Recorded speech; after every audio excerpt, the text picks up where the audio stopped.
نحمدہ ونصلی علی رسولہ الکریم اما بعد اعوذ باللہ من الشیطان الرجیم بسم اللہ الرحمن الرحیم فإن آمنوا بمثل ما آمنتم به فقد اهتدوا صدق اللہ مولانا العظیم۔ عظیمت ٹی وی چینل میں آپ کا میزبان انجینئر سید اشفاق احمد۔ آج سے ہم اپنی نشریات کا آغاز کر رہے ہیں۔ ان نشریات میں ہم توحید باری تعالی، سیرت النبی، سیرت صحابہ و اہل بیت، سیرت ائمہ مجتہدین، سیرت اولیاء کرام کے عنوانات پر پروگرام انشاءاللہ نشر کریں گے، اور اسی طرح مختلف کتابوں کے تعارف، جن میں تفاسیر، سیرت النبی، تاریخ اسلام اور دین اسلام کے مختلف موضوعات پر جتنی بھی کتب لکھی گئی، ان میں سے معروف کتب کا تعارف ہم اپنے ناظرین کے سامنے انشاءاللہ پیش کریں گے۔ آج کی نشریات میں ہم سب سے پہلے اس عظیم شخصیت کی سیرت و کردار کو بیان کر رہے ہیں جنہیں دنیا سیدنا فاروق اعظم رضی اللہ تعالی عنہ کے نام سے جانتی ہے۔ سیدنا فاروق اعظم رضی اللہ تعالی عنہ، آپ کا نام عمر اور آپ کی کنیت ابو حفص، آپ کا لقب فاروق اور آپ کے والد کا نام خطاب تھا۔ آپ کا گھرانہ اعلان اسلام سے قبل بھی مکہ میں نہایت معزز و محترم تھا۔ آپ کا 8ویں پشت میں جا کر سلسلہ نسب نبی اکرم صلی اللہ علیہ وسلم سے مل جاتا ہے۔ آپ کو یہ اعزاز بھی حاصل ہے کہ نبی اکرم صلی اللہ علیہ وسلم نے آپ کو اللہ تبارک و تعالی سے مانگا، اللہم اعز الاسلام بابی جہل بن حشام او عمر بن الخطاب، کہ اللہ اسلام کو عزت عطا فرما ابو جہل سے یا عمر بن خطاب سے۔ اب یہ خالق کائنات کا فیصلہ کہ اللہ تبارک و تعالی نے دین کی سربلندی کے لیے، اسلام کی عزت کے لیے فاروق اعظم رضی اللہ تعالی عنہ کو پسند فرمایا۔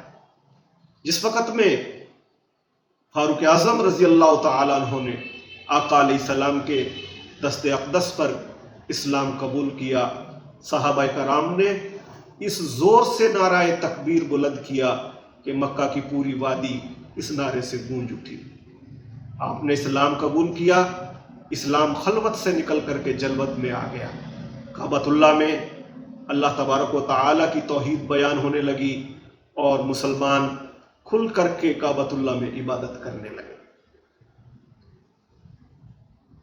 کفار پر یہ خبر بجلی بن کر کے گری اور ان کا پہلا سا وہ روب دبدبا اور ان کی حاکمیت وہ نہ رہی جو کہ فاروق اعظم رضی اللہ تعالیٰ عنہ کے اسلام قبول کرنے سے پہلے تھی۔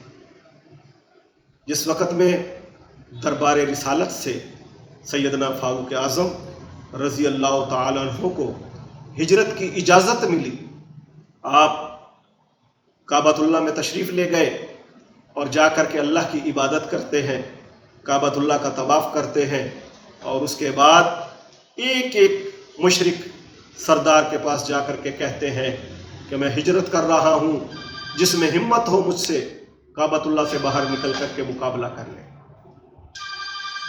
آپ نے ہجرت کی، علی الاعلان ہجرت کی، اور ہجرت کے بعد جتنے بھی اہم مراحل آئے اور جتنے بھی غزوات ہوئے، آپ نبی اکرم صلی اللہ علیہ وسلم کے ساتھ رہے۔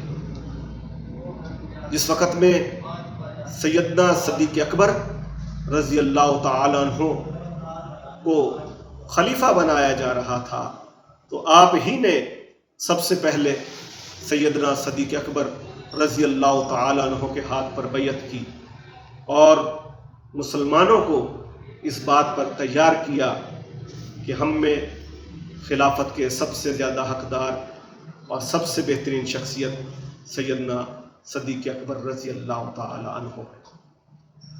سیدنا صدیق اکبر رضی اللہ تعالی عنہ کے دور خلافت میں آپ کی حیثیت وزیر اعظم کی سی۔ سیدنا صدیق اکبر رضی اللہ تعالی عنہ کی وفات مبارکہ کے بعد آپ مسلمانوں کے دوسرے خلیفہ بنے۔ آپ کو یہ اعزاز بھی حاصل کہ آپ کے دور خلافت میں کیسا و کسرا کی بڑی بڑی سلطنتیں پیوند خاک ہوئی۔ مسلمانوں نے ان علاقوں کو فتح کیا اور 22 لاکھ مربع میل تک اسلامی سلطنت آپ کے دور خلافت میں وسیع ہوئی، اور اس 22 لاکھ مربع میل پر قرآن کے نظام کو، نبی اکرم صلی اللہ علیہ وسلم کے فرامین کو نافذ کیا گیا۔ آپ نے عدل و مساوات کا ایک بہترین نظام قائم کیا۔ شام کے سفر میں آپ کے سامنے نہایت شاندار لذیذ کھانے رکھے گئے۔ آپ نے پوچھا کہ کیا یہ کھانے تمام مسلمانوں کو میسر ہیں؟ لوگوں نے جواب دیا کہ تمام مسلمانوں کو تو یہ کھانے میسر نہیں۔ تو آپ نے فرمایا کہ مجھے پھر اس کی حاجت نہیں۔ آپ نے انکار کر دیا۔ سادگی، 22 لاکھ مربع میل کے حکمران، لیکن سادگی انتہا کی۔ کپڑے وہ پہنتے کہ جن پر کئی کئی پیوند لگے ہوئے ہوتے، اور مساوات اور عدل ایسا کہ آج جب تک آپ کا نام نہ لے لیا جائے، جب تک آپ کا ذکر نہ کر لیا جائے، عدل و مساوات کی تعریف مکمل نہیں ہوتی۔ آپ کا دور خلافت ہے، شاہ غسان کعبۃ اللہ کا طواف کر رہا ہے، اس کی چادر اس کے ٹخنوں سے لٹکتی زمین پر گھسٹ رہی تھی۔ پیچھے ایک بدو طواف کر رہا ہے کہ جس کا پیر اس چادر پر رکھا گیا، اور شاہ غسان نے پلٹ کر کے اس بدو کے منہ پر تماچا مارا۔ وہ بدو شکایت لے کر کے فاروق اعظم رضی اللہ تعالی عنہ کے پاس پہنچا کہ شاہ غسان نے میرے منہ پر تماچا مارا ہے۔ فاروق اعظم نے شاہ غسان کو بلوا لیا اور پوچھا کہ کیا تم نے اس بدو کے منہ پر تماچا مارا ہے؟ شاہ غسان نے کہا کہ اس نے میری چادر پر پیر رکھا تھا، اس لیے میں نے تماچا مارا۔ فاروق اعظم نے فیصلہ فرمایا کہ اے بدو، تو بھی اتنی ہی زور سے اس شاہ غسان کے منہ پر تماچا مار جتنی زور سے اس نے تیرے منہ پر تماچا مارا۔ شاہ غسان نے احتجاج کیا کہ میں تو اپنے قبیلے کا سردار ہوں، میں تو اپنے قبیلے کا بڑا ہوں۔ فاروق اعظم رضی اللہ تعالی عنہ نے تاریخ ساز جواب دیا۔ شاید چشم فلک نے ایسی مثالیں کم ہی دیکھی ہوں گی۔ آپ نے فرمایا کہ اگر آدھی زمین پر تم چلو اور آدھی زمین پر تمہارے کپڑے گھسٹیں تو یہ بتلاؤ کہ یہ غریب کہاں جائیں گے۔ اس انداز میں آپ نے عدل و مساوات کا نظام قائم کیا۔ آنے والی نسلوں کو، آنے والے حکمرانوں کو نگہبانی کے اصول سکھلا دے کہ کس طرح سے حکومت کرنی ہے، کس طرح سے نظام سلطنت کو چلانا ہے، کس طرح سے عدل و مساوات کو قائم کرنا ہے۔ بڑا کھول کر کے وضاحت کے ساتھ فاروق اعظم نے سمجھا دیا۔ یہ عظیم ہستی جنہیں نماز کی حالت میں ابو لولو فیروز نے خنجر سے زخمی کیا، اور انہی زخموں کی وجہ سے 1 محرم 24 ہجری کو واصل بحق ہوئے اور اپنے محبوب آقا نبی اکرم صلی اللہ علیہ وسلم کے پہلو میں آرام فرما ہوئے۔ آج کے اس پروگرام کو ہم انہی معروضات کے ساتھ اختتام پذیر کرتے ہیں۔ اپنے اس میزبان کو انجینئر سید اشفاق احمد کو اجازت دیجیے، انشاءاللہ پھر ملتے ہیں آپ کو ایک اچھے پروگرام کے ساتھ۔ وما علینا الا البلاغ۔